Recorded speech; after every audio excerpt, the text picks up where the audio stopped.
तो चलिए बिना किसी देरी के सीधे शुरू करते हैं। आज के इस विश्लेषण में हम एक ऐसे प्राचीन रहस्य की गहराई में उतरेंगे जो सच में इंसानी समझ और साइंस दोनों को चुनौती देता है। एक ऐसी कहानी जो असंभव को पूरी तरह से बदल कर रख देती है। ये कोई आम कहानी नहीं है, बल्कि इसे सुनते हुए आपको एक असली भक्ति डॉक्यूमेंट्री जैसी फीलिंग आएगी, जहां रहस्य, आस्था और दिव्य चमत्कार आपस में मिलते हैं। हम बात कर रहे हैं अमरनाथ के उस गहरे सन्नाटे की, जहां एक बहुत ही बड़ा सवाल छिपा है। सबसे पहला और सबसे बड़ा सवाल ही यही है कि आखिर कालाग्नि के बाद भी कबूतर कैसे बच गए। सोचिए जरा, एक तरफ एक ऐसी दिव्य आग जो पूरी गुफा को अपनी चपेट में ले लेती है, जिसका एक ही मकसद था सब कुछ जलाकर भस्म कर देना। लेकिन इस प्रलंकारी आग के बीच एक बेहद कोमल सा जीवन बिना किसी खरोच के बच जाता है। ये आखिर कैसे हो सकता है? ये सिर्फ हिस्ट्री या साइंस का सवाल नहीं रह जाता, बल्कि सीधे तौर पर हमारी आस्था की गहराई से जुड़ जाता है। अब यहाँ से शुरू होती है अमरनाथ के अनसुलझे रहस्य और इस बर्फीली पहेली की खोज। ये जगह सिर्फ एक लोकेशन नहीं है, बल्कि अपने आप में एक पूरा अनुभव है। और इस चमत्कार को समझने के लिए हमें इन बर्फीली गुफाओं के बिल्कुल बीचों बीच जाना होगा, जो एक अनंत सन्नाटे और कमाल की आध्यात्मिक ऊर्जा से घिरी हुई हैं। अगर इस यात्रा को देखें तो एक साधक के लिए ये पहली सीढ़ी से ही कठिन परीक्षा जैसी है। बर्फीली गुफाओं की ये मुश्किल यात्रा, फिर उस एकदम गहरे सन्नाटे में उतरना जहां बाहरी दुनिया का शोर बिल्कुल खत्म हो जाता है, और तब सामना होता है इस अनसुलझे रहस्य के सवालों का। कदम दर कदम चलते हुए ये भौतिक ठंड अचानक से एक ऐसे वातावरण में बदल जाती है जो अनदेखे रहस्यों की गर्माहट देता है। एक सच्ची भक्ति डॉक्यूमेंट्री की ही तरह ये सफर बाहरी दुनिया से काटकर सीधे भीतर की ओर ले जाता है। चलिए अब थोड़ा पौराणिक कथाओं में वापस चलते हैं, ताकि समझ सकें कि इस सब की शुरुआत कहाँ से हुई। शिव की गुप्त अमर कथा और इस रहस्य की उत्पत्ति। हमारा पूरा फोकस अब भगवान शिव के उस परम रहस्य पर है, जिसने इस पूरे घटनाक्रम को जन्म दिया। तो अमर कथा आखिर है क्या? ये कोई आम कहानी बिल्कुल नहीं है। ये अमरत्व यानी इमॉर्टैलिटी की वो कहानी है जो भगवान शिव ने माता पार्वती को सुनाने का फैसला किया था। ये अनंत जीवन का परम सत्य है। इस अमर कथा की अहमियत को समझना बहुत जरूरी है, क्योंकि इसी वजह से इस कथा को सुनाते वक्त एक एब्सोल्यूट सीक्रेसी यानी परम गोपनीयता की जरूरत थी।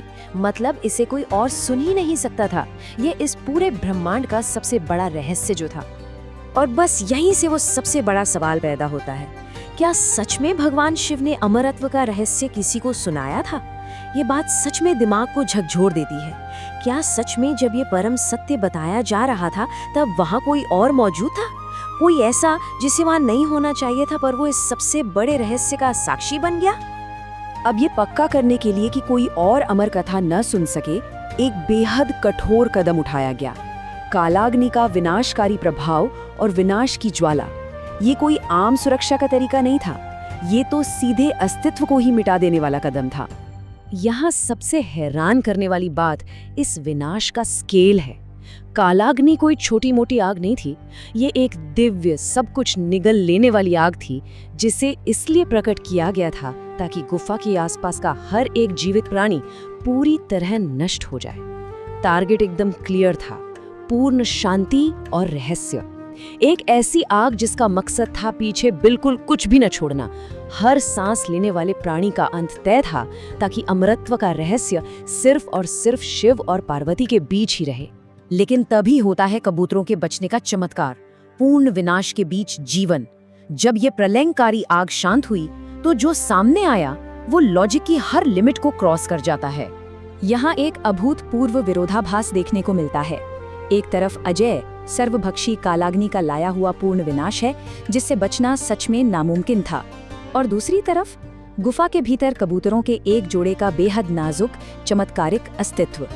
ये छोटे से पक्षी जो आग की एक आम लपट भी नहीं सह सकते, वो ब्रह्मांड की सबसे विनाशकारी आग से बच निकले। ये इतना बड़ा पैराडॉक्स है कि ये सीधे तौर पर किसी के भी तार्किक दिमाग को हिला कर रखते। ऐसे में कोई भी ये सोचेगा ही कि क्या कबूतर स्वयं अमर कथा की शक्ति से ही सुरक्षित हो गए थे? ये ख्याल अपने आप में ही बहुत पावरफुल है।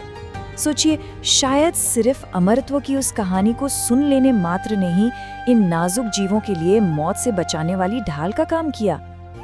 क्या उस कथा के शब्दों में ही कोई ऐसी जीवनदायिनी ऊर्जा थी जिसने विनाश की उस आग को भी बेअसर कर दिया? इसके बाद हम पहुंचते हैं आस्था और आध्यात्मिक ऊर्जा की एक स्थायी प्रतिध्वनि पर। लिटरल सर्वाइवल से आगे बढ़ के देखें तो ये घटना एक बहुत ही गहरे अर्थ की तरफ इशारा करती है। ये सिर्फ दो पक्षियों के बचने का किस्सा नहीं है। ये घटना दर्शाती है गुफा के भीतर आज भी उन अनदेखे रहस्यों की उपस्थिति को। इसे सिर्फ एक मिथक या कहानी नहीं मान सकते। ये गहरी आस्था और त्याग का एक जीवंत, डीपली रूटेड प्रमाण है। वहाँ जो एक कमाल की आध्यात्मिक ऊर्जा है, वो दुनिया भर के साधकों को आज भी अपनी तरफ खींचती है।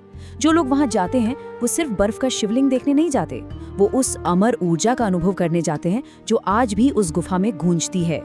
और आखिर में ये पूरा विश्लेषण इस बात पर आकर ठहर जाता है जहां मानव समझ और गहरे आध्यात्मिक सत्य के बीच की सीमाएं अमरनाथ के उस गहरे सन्नाटे में हमेशा के लिए धुंधली हो जाती हैं।